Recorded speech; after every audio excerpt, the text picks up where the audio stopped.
just know that there is a lot of value in your perspective. If you are a person who is someone who's shy of conflict or maybe shy of speaking up in general, there is a lot of value in your perspective. Just because someone is willing to speak out or willing to share or willing to make decisions and get moving, that doesn't mean that their input is more valuable than the person who is a little quieter about it or a little more thoughtful about it.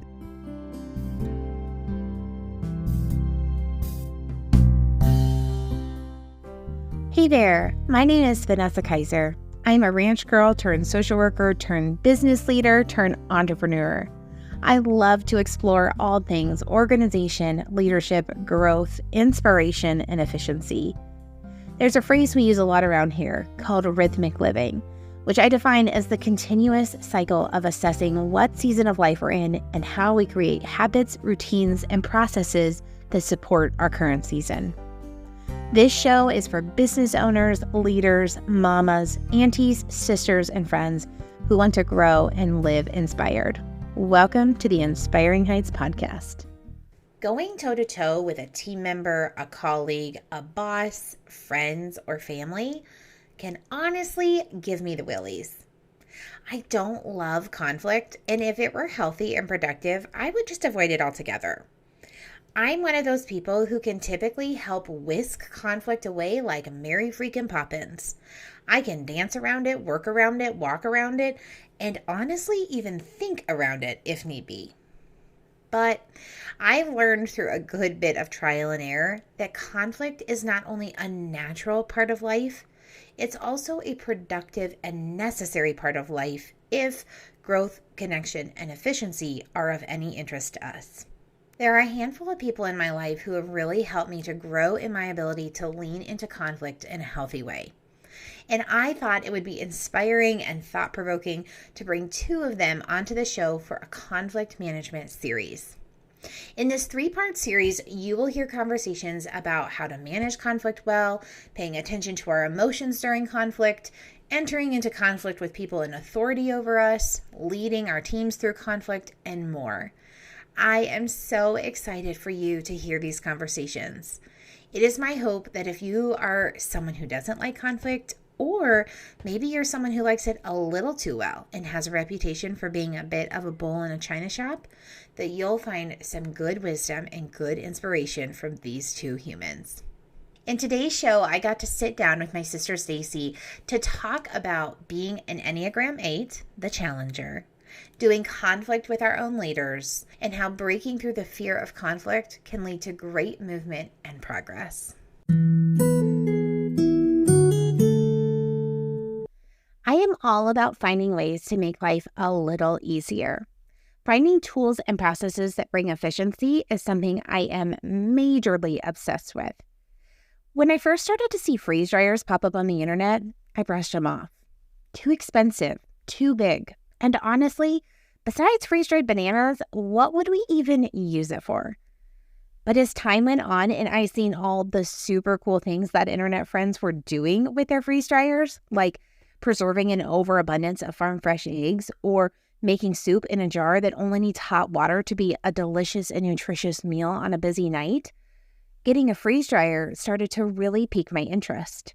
So this last December, we went all in. And I will tell you, this is one purchase I have absolutely zero buyer's remorse for.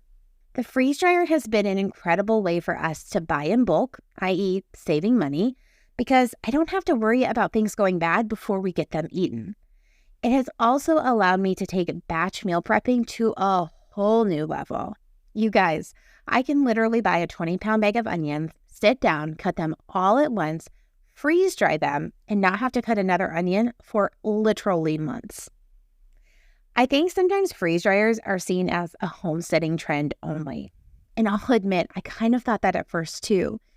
But as I've gotten acquainted with this incredible tool, I can honestly say that it is something that most everyone could benefit from having in their home. From batching meal prep ingredients to creating entire meals for your family that only require water to be ready to gobble down, Harvest Right freeze dryers can truly help make life a little easier. If a freeze dryer sounds like a solution that you need in your home, I have great news. Now through May 21st, Harvest Right is running a gigantic sale. Just head over to affiliates.harvestright.com/2639. That's affiliates.harvestright, harvest, harvestright.com/2639 to check it out. In case that's hard to remember, I will link all of this for you in the show notes.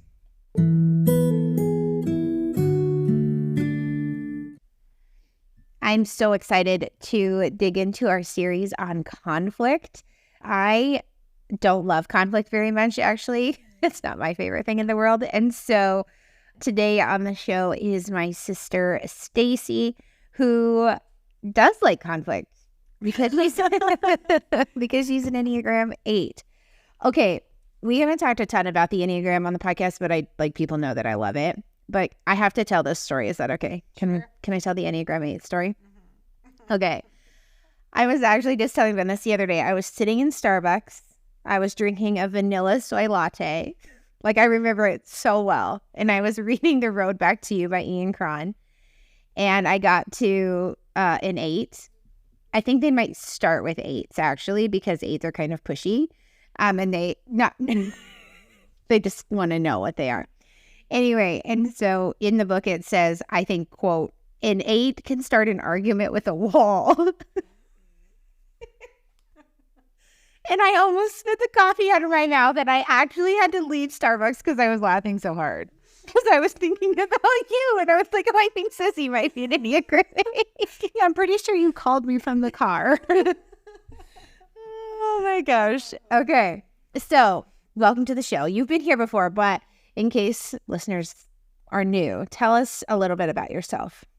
Hi, everyone. My name is Stacy, and I'm Vanessa's oldest sister.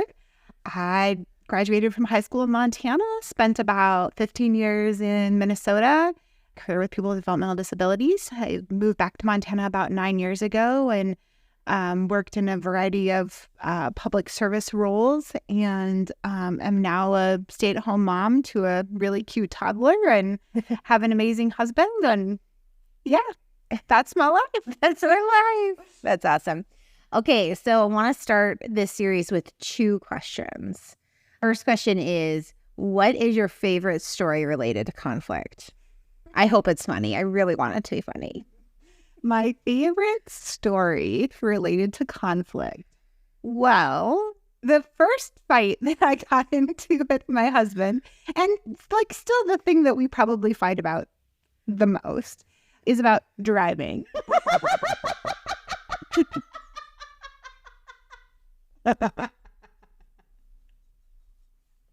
I feel that so deeply. So true for us too. We'd driven from Minneapolis to Omaha, and we were driving back to Minneapolis to fly home. And I was on the phone, probably with you. And we were just outside of Omaha, but still on the interstate. And there was a kind of a car accident there that we went by. And then Eric went to move around a truck. So he just kind of stayed beside this truck, passing him, but he didn't go all the way around. And I was on the phone, and I could not figure out why in the heck we were just sitting beside this truck.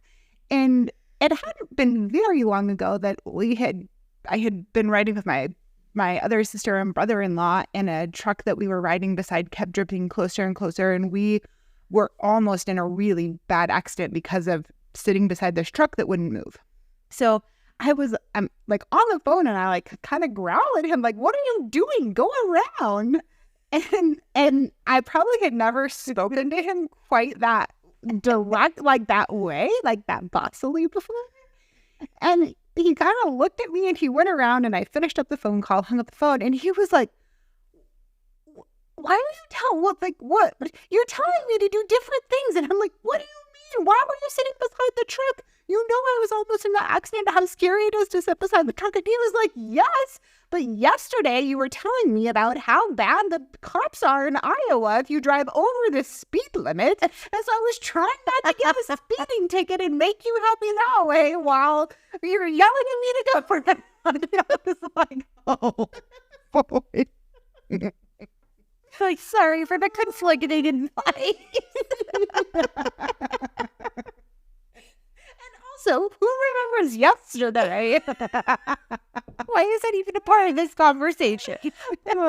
So, it was a very good lesson for us in learning how to work through conflict. He might have had a pause there if we really should still get married. You're like, I gotta keep my mouth shut until we walk down the aisle. Oh my gosh. This is like a little off topic, but in that same vein of driving, we recently seen this reel on Instagram, and this guy was like, when you get married, you get a little helper in the car. And the little helper's like, the light is green. And you're like, oh my, thank you. I didn't see that.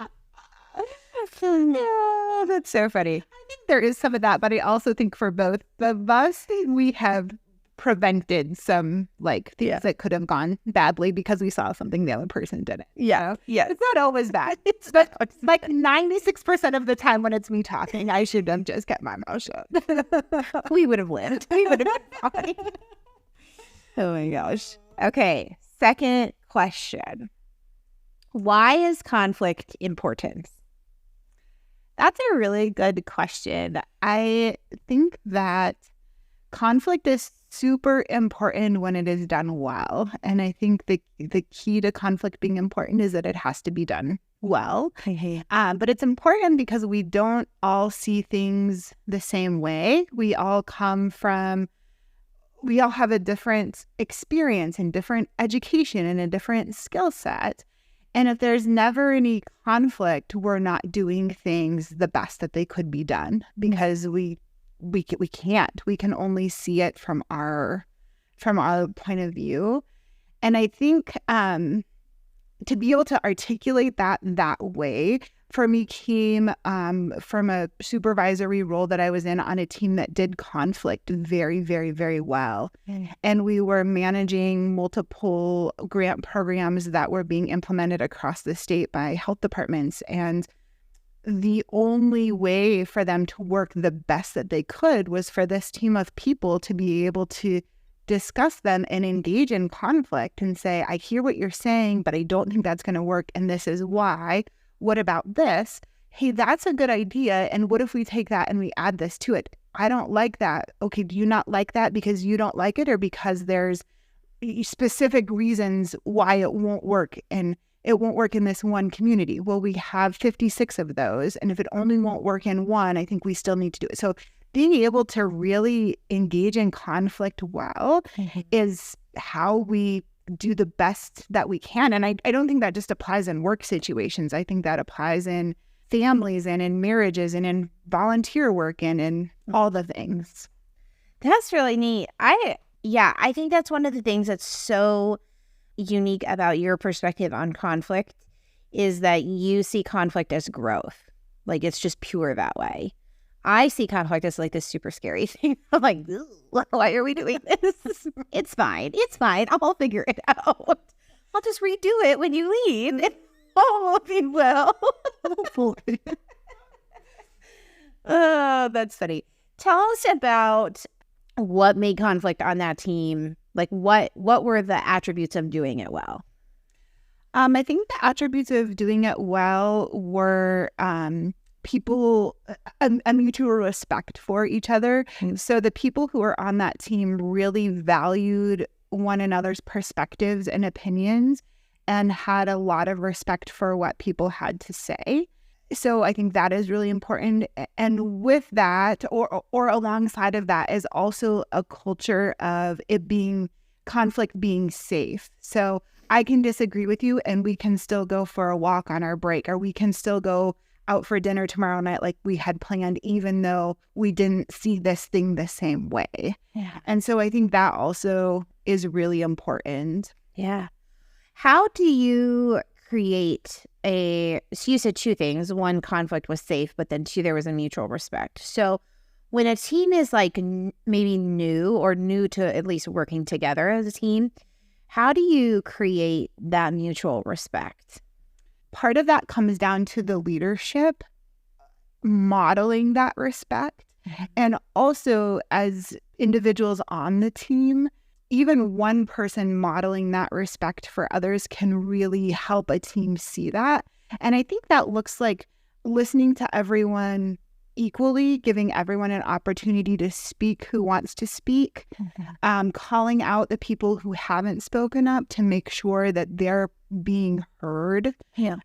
So I think, I think that's the big thing, making sure that everyone is heard and modeling, listening to that and considering all of those ideas together. Yeah. And then I also think from a leadership perspective, making sure that if it's possible that your leadership gives your team a whole lot of voice and a lot of room to work. That's not always possible. Sometimes in a leadership role, you have to make a hard decision.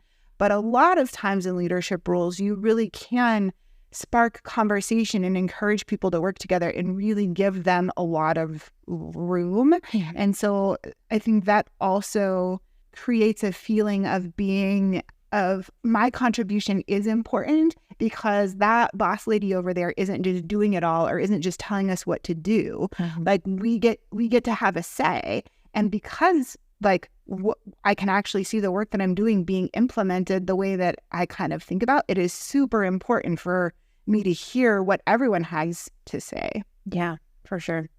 I remember when I was doing social work, and my boss in that role very much operated from that perspective, where she was supportive and encouraging, but just gave you tons of room to run your program the way that you wanted to run it within, the guidelines or whatnot, but just letting your personality kind of come through and own the decisions that you were making on a day-to-day basis. I feel like in the way that we've talked about conflict right now, it's sort of like everyday conversation. And I think sometimes when I think about conflict, when someone, thinks about conflict, it's like trouble. It's like, oh, this is going to be uncomfortable. So how do you know when to kind of lean into that and go like, yep, this is going to be uncomfortable, we're going? Or where you say, okay, this isn't the time. Like, maybe I don't say anything about going around the truck. Yeah, that's a really good question. I will tell you what I think about that, but the way that I think about that has come through not always making the best decisions around that. So I think it comes with time and maturity and practice and choosing what to engage in. But the things that I think about, because for example, a significant part of my family has different political beliefs than I do. And I come to a spot of asking the question in the midst of a conversation, if I'm going to engage in this, what is the purpose of it? So sometimes you can have really good conversations about things that you disagree about, that you're in conflict about.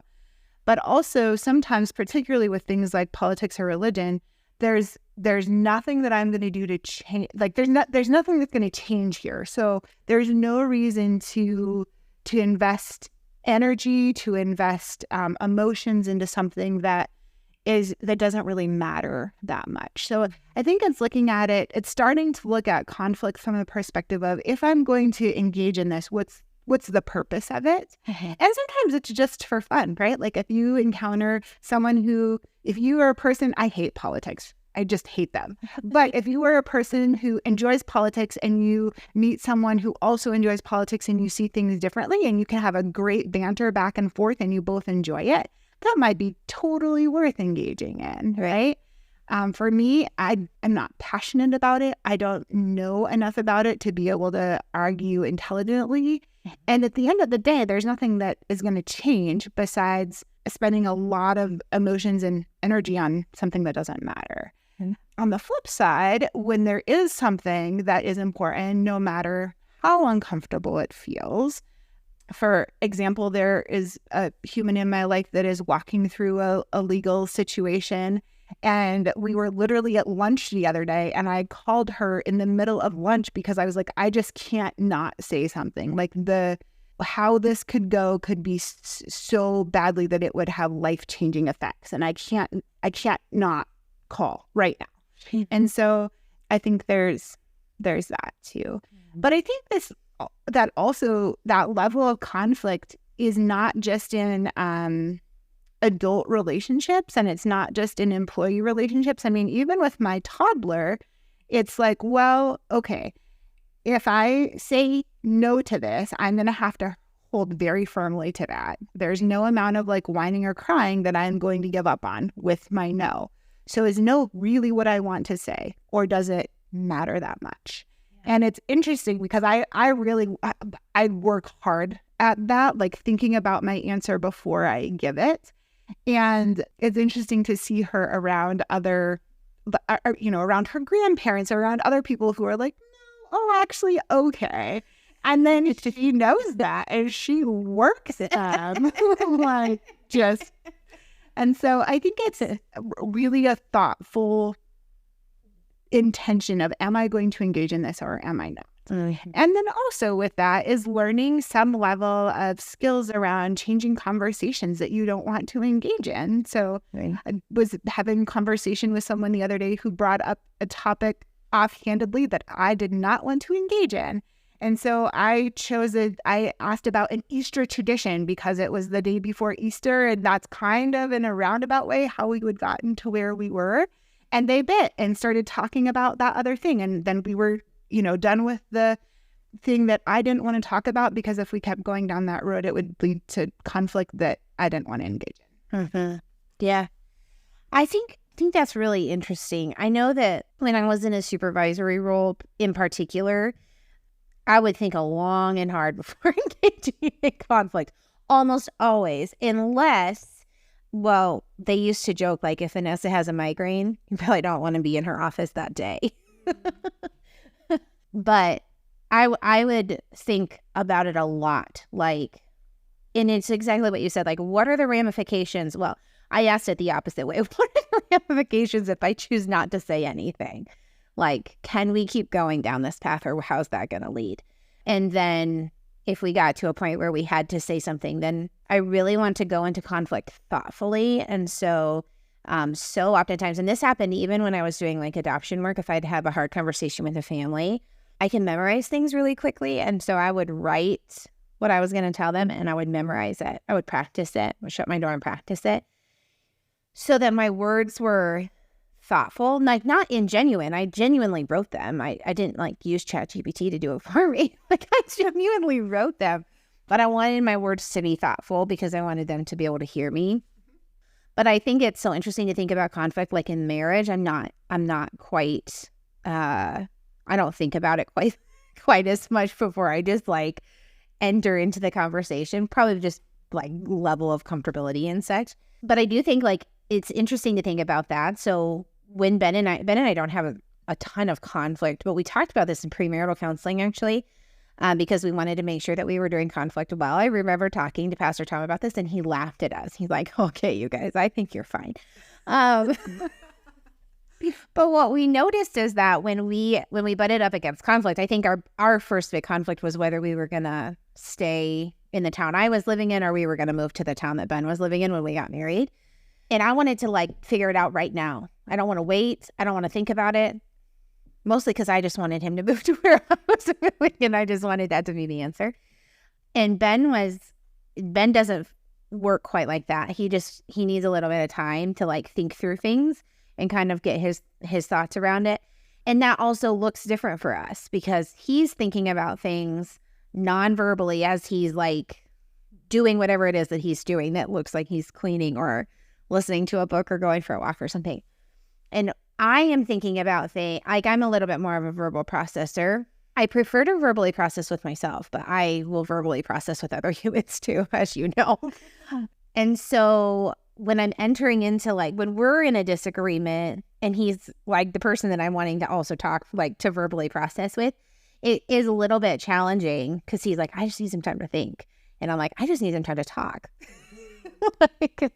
And so I think that's interesting. If you know the person that you're entering into conflict with and kind of knowing that about them, or knowing, like, when I was at the accounting firm, I worked with a lot of 9s. And so that means that they really needed the information ahead of time to like ponder and consider and mull it over before we entered into the conversation.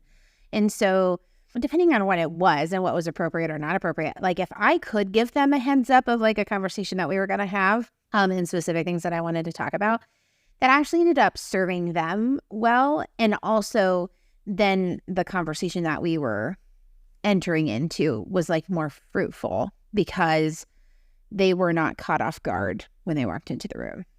But you brought up something too that I thought was good, talking about emotions. So I think that's one of the things, is that emotions play such a big role, or they can, in conflict. And it is really important to be aware of where your emotions are when you're in conflict, because I feel like sometimes we let conflict give us like sort of a free pass to be however we want to be emotionally. But I think that in the midst of conflict, things can be really damaging if we're not pretty aware of our emotions. People can't see you nodding. She is in agreement with me, I think. Yeah, I'm just listening to you. I was acknowledging what you're saying. She's about to tell me why I'm wrong. No, just kidding. Tell me about emotions. Like when you're in the midst of like a conflict in which you're really passionate about something, or you really believe that what you're saying is the right way or the truth or whatever. What do you do with your emotions? How do you stay aware of them? Well, again, I think this comes with time and lots of practice and making mistakes. But if the conflict is about something that is bringing up emotion, and it is not something that has to be dealt with right this moment. So you're talking about something that's happening some time from now, or you're talking about something that there really is like no action on at all. It's just it's a passionate disagreement about a thought or an idea or something that's happening in the world. I think there's a lot of room to step back from conflict, and it doesn't always feel that way.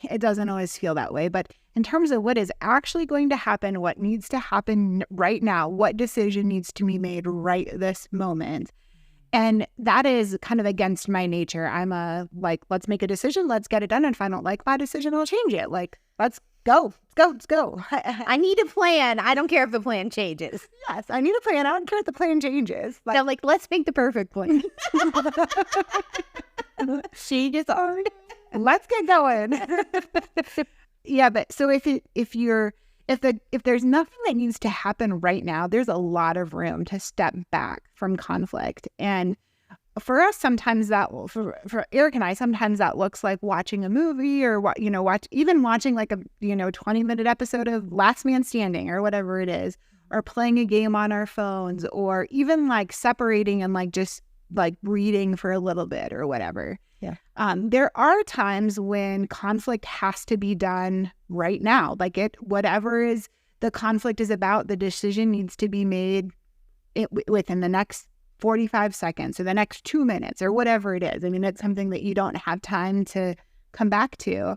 I really, no matter who I'm engaging in that conflict with, I try to say out loud, like, I am feeling emotional about this, and I understand that I am amped up about it. I also know that we have to decide. So I'm sorry that I'm feeling this way, or that I'm coming across this way. I really do care about you, or care about the project, or care about whatever it is. Just being able to verbalize like the acknowledgement that my emotions are not in check, and we still have to make a decision about this conflict right now. Yeah. And so I think that has been really helpful. And some people have the personality type that when you verbalize that out loud, that you're amped up, they come down. I'm actually one of those people. If I'm around people who are amped up, I naturally just come down. When I'm amped up, it's really good if there are people around me who naturally come down and someone is amped up. If you can verbalize that and acknowledge that, I think that helps. And it also sets a space to say, like, whatever this conflict is, we acknowledge that we're human. We acknowledge that there's emotions and that they're up there. And okay, like, let's still work through and deal with whatever we need to right this second. Mm-hmm.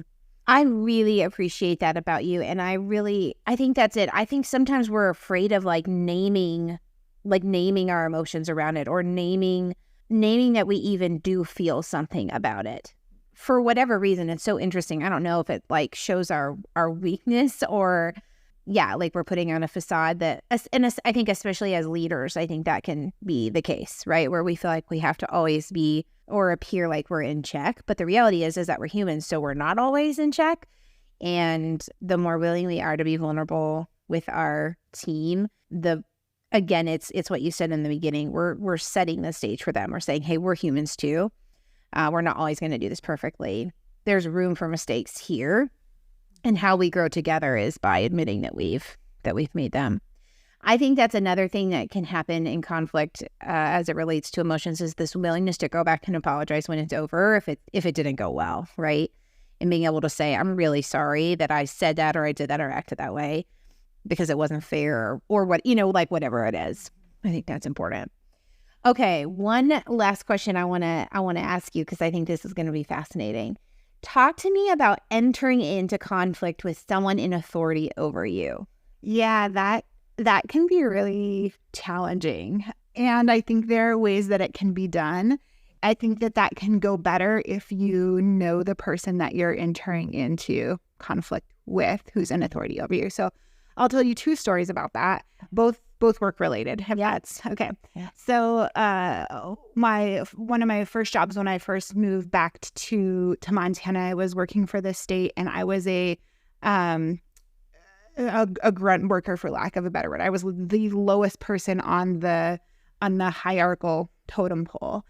And I got put onto a project for a new grant that would bring a substantial amount of money into the state for people with developmental disabilities. So it was a big deal to do it, and to do it well. And the way that the Medicaid rules worked, there were multiple options for how it could be done. And so we had this team of people had kind of started working on outlining some of the options. And there was one particular option that seemed like it should be the best, but multiple states had been denied on doing that way because of one rule twist that just existed. And so we went into this team of people, and I was the lowest on the totem pole of this team. So there was probably 5 layers between me and the state Medicaid director. And this team of people went in to meet with her. And she's, writing on the whiteboard these options, and she's looking at it, and she's like, well, let's just do it this way, and we'll do this and this and this. And it was the rule twist way that several states had been denied on. And everyone sat there silently. I gave it a solid 15 seconds, and no one responded. My boss didn't respond. My boss's boss didn't respond. And I was like, so, and without a lot of passionate emotion, it was factual, right? It was having my facts together, being able to say so this, I don't think that will work, and this is why. And she was a leader who listened, right? So I was able to say it won't work because of this, and these other states are being denied. And she gave me her full attention. She listened to what I had to say because I had the factual information about it. And she turned around to the drawing board and erased it and was like, well, that's not going to work. And all these other people are like, it's collective sigh of relief. And I'm like, why are we so afraid of our leaders that we're not going to say anything? That's crazy. Why would we set our entire state up for failure because you don't want to tell the lady in charge that the thing that she's thinking is not working, right? And so there's that story. That one ended up positively. Yeah. Yeah. But so in it, having not being afraid to speak up and making sure that the things that you are saying are, you kind of have your facts put together. Yeah. In another role that I was in, I was managing a grant, and my boss wanted to take money from my grant and put towards another project. And that project was outside of the scope of the grant. And I attempted to say that to her. I don't think we can do this, and this is the reasons why. And the response was, we're doing it. Like, that's where we're going to spend the money.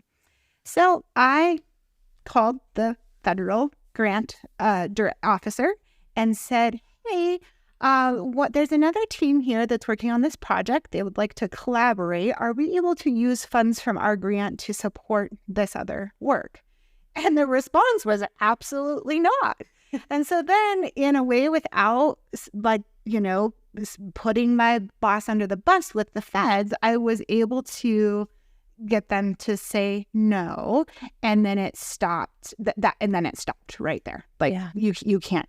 I wasn't available to do that. Mm-hmm. And so that one was more challenging because that particular leader was a poor leader, was never able to hear anyone else's ideas. Hers was the only way. She did not do conflict well, and it was evidenced in the programming. So, but also I think it's, if you can do it, sometimes you have to throw people under the bus. Like, that just happens on occasion. But a lot of times there are ways to get leadership to hear you without throwing people under the bus. Yeah, we just have to be willing to do it that way. Right. You have to be willing to call the feds. You have to be willing to speak up. But but it's important, because if you don't, like in that example, if we had spent that money on that project and I hadn't spoken up, the state would have had to pay all of that back, and we would have lost the funding because we were doing illegal things with it. Right. And those are big deals, but also they're big deals in general relationships too. Like, if I don't say something about this, I'm going to continue to harbor bitterness towards you because it hurt and you're not acknowledging it, and I need to tell you.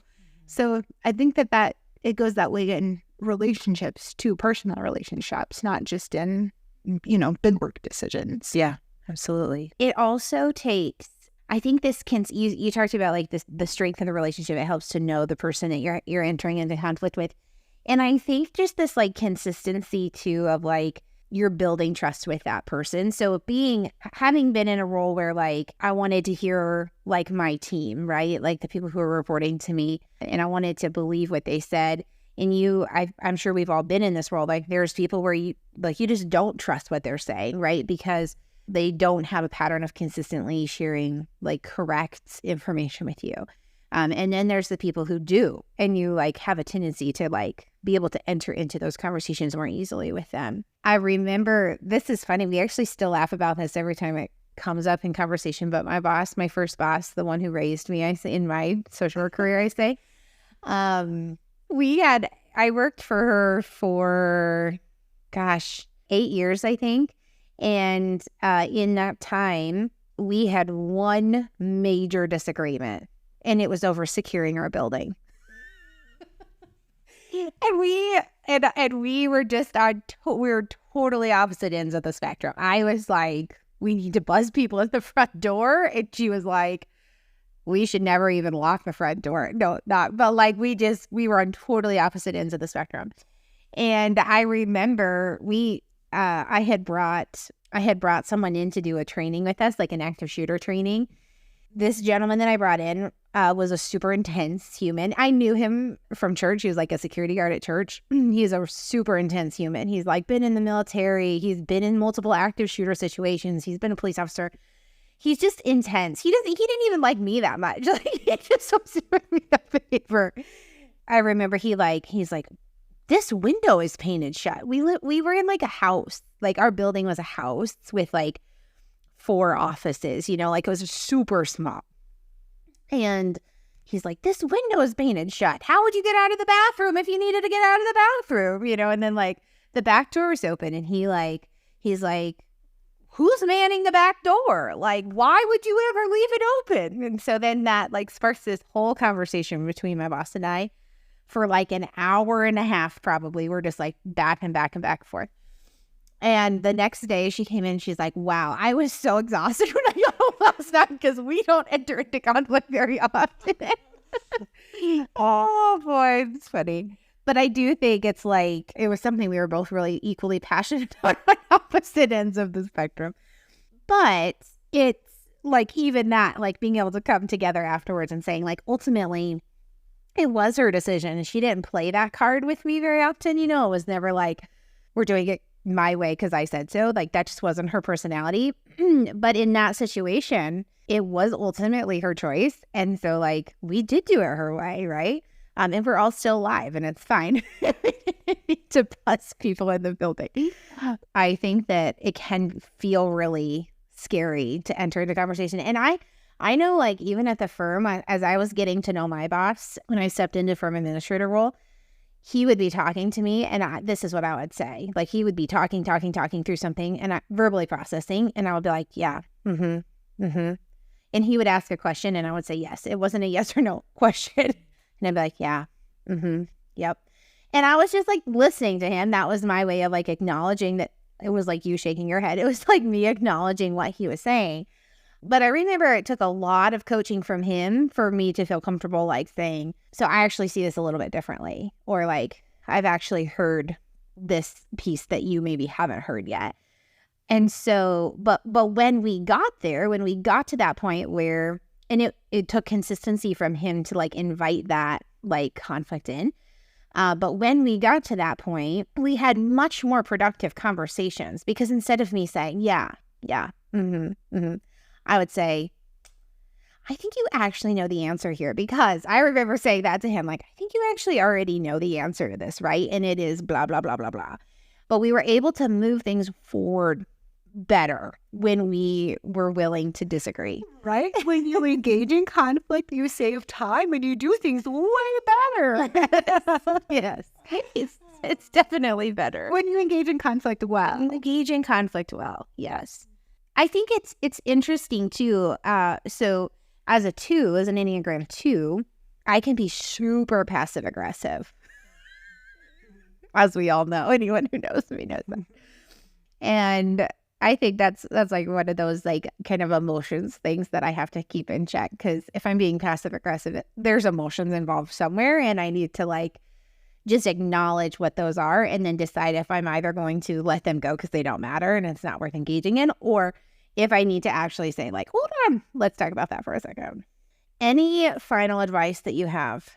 I guess my final advice is just to encourage the people who are a little like me and are open to conflict and see the value in it and maybe even enjoy it from time to time, to really be open and encourage that from people who find it scary, to invite their perspective, even if it's different, especially if you know it's different. Invite their perspective, because there is a lot of value in that. Yeah. And for people who don't like conflict, I mean, engage in it. Even if it's scary. Yeah, just do it. That's like terrible advice, right? Because I have no idea how that feels to be that scared of it. But just know that there is a lot of value in your perspective. If you are a person who is someone who's shy of conflict, or maybe shy of speaking up in general, there is a lot of value in your perspective. Just because someone is willing to speak out or willing to share or willing to make decisions and get moving, that doesn't mean that their input is more valuable than the person who is a little quieter about it or a little more thoughtful about it. So I think just making sure at every level that everyone's input is valued and recognized. And if you're a person who doesn't think you are valuable, you absolutely are. And if you're a person who knows that you're very valuable, make sure you pull the value out of the people who are a little more reserved. Yeah. Oh, you're so wise. Hey, I'm very old. And I've engaged in conflict poorly on too many occasions. Me too, but probably differently. Oh my gosh. Okay, thank you so much for being here. It was great. Thanks for having me.